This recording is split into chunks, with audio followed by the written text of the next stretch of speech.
Praise the Lord. இந்த December மாதம் சந்திப்பதில் ஒரு பெரிய மகிழ்ச்சி, ஒரு சந்தோஷம். தேவனுடைய பிள்ளைகளை இந்த மாதம் நம்மளை கத்தை சுத்திகரிக்க போறாரு. வாக்குத்தத்த ஆண்டவர் கொடுத்துட்டு இருக்கிறார். தேவனுடைய பிள்ளைகளை 1 யோவான் 1:9 சொல்லுகிறது, தேவனுடைய பிள்ளைகளை இந்த மாதம் கர்த்தராகிய ஆண்டவர் நம்மளை சுத்திகரிக்க போறார். தேவன் சொல்லுகிறது, அவர் உண்மை உள்ளவராய் இருக்கிறார். தேவன் உண்மை உள்ளவராய் இருக்கிறார். இவ்வளவு நாட்கள் நம்மளுக்கு இன்னும் உண்மை உள்ளவராய் கர்த்தர் இருந்து நடத்த போகிறார்.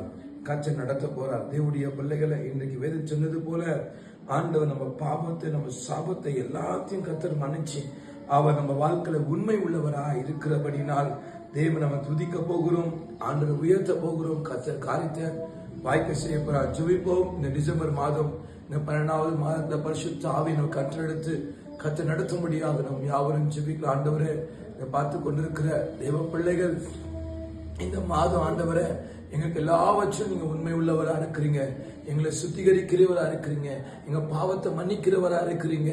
எங்க சாபத்தை நீக்கிறவரா இருக்கிறீங்க. ஆண்டவரை எல்லாம் கருத்தை ஒப்பு கொடுக்கிறோம். பார்த்து கொண்டிருக்கிற ஒவ்வொரு பிள்ளைகளும் ஆண்டவரோட கருத்தை ஒப்பு கொடுக்கிறோம். ஆச்சா, நீர் பொறுப்பெடுத்துக் கொள்ளுங்க, வழி நடத்துங்க.